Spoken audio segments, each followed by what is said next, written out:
I'm Heather Ray. My passage is from Dickens Bleak House, chapter 36. In this chapter, Lady Dedlock reveals to Esther Summerson that she is her mother.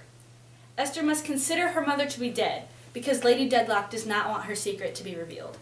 This inner struggle of Lady Dedlock eventually leads her disappearance and ultimately her death.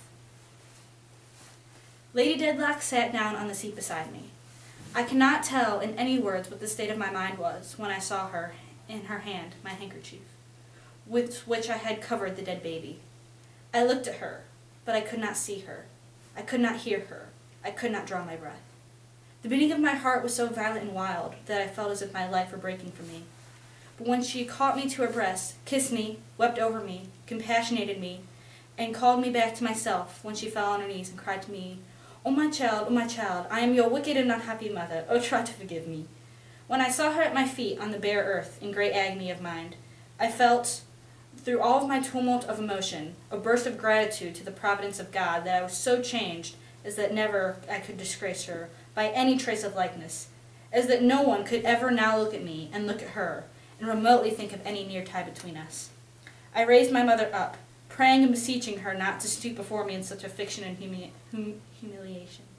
I did so in broken, incoherent words, for, beside the trouble I was in, it frightened me to see her at my feet. I told her, or tried to tell her, that if it were for me, her child, under any circumstances, to take upon me to forgive her, I did it, and had done it, many, many years.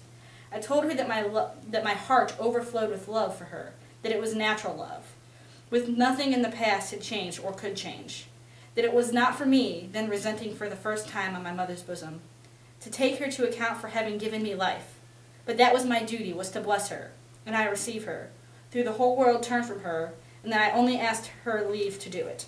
I held my mother in my embrace, and she held me in hers, and among the still woods and the silence of the summer day, there seemed to be nothing but our two troubled minds that was not at peace. "To bless and receive me," groaned my mother, "is far too late. I must travel my dark road alone, and it will lead me where it will. From day to day, sometimes from hour to hour, I do not see the way before my guilty feet. This is the earthly punishment I have brought upon myself. I bear it, and I hide it."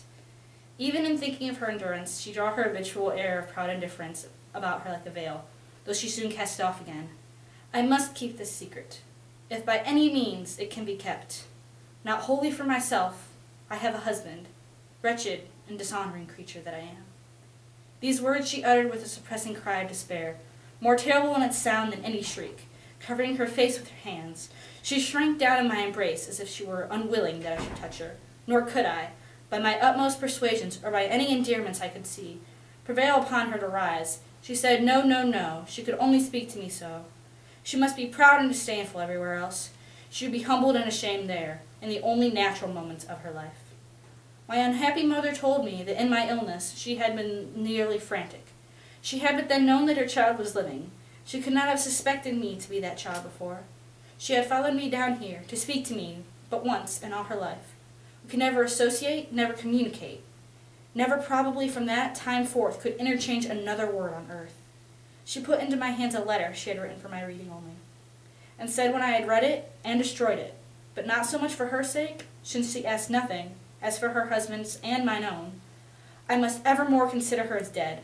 If I could believe that she loved me in this agony in which I saw her with a mother's love, she asked me to do that, for then I might think of her with a greater pity, imagining what she suffered. She had been put beyond all hope and beyond all help, whether she preserved her secret until death, or it came to be discovered and she brought dishonor and disgrace upon the name she had taken. It was her solitary struggle always, and no affliction could have come near her, and no human creature could render her any aid.